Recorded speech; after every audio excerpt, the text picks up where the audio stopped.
How to capture the same object with different exposure on Sony Alpha camera.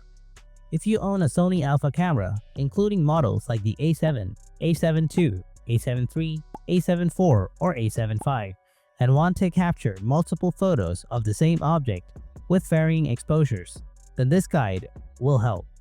Using the Auto Exposure Bracketing (AEB) feature allows you to automatically take photos with different exposure settings, making it ideal for HDR photography or exposure blending. Step 1. Access the bracketing settings. Turn on your Sony Alpha camera. Press the menu button to open the settings menu.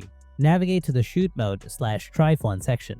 Select Drive Mode and choose Bracket, Cont, or Bracket Single from the options, or Bracket Low. After that, adjust the bracketing parameters, and then it will capture the same object with different exposures on Sony Alpha camera. By following these steps, you can easily capture the same object with different exposure using your Sony Alpha camera. Let me know if this guide was helpful or if you have any additional questions.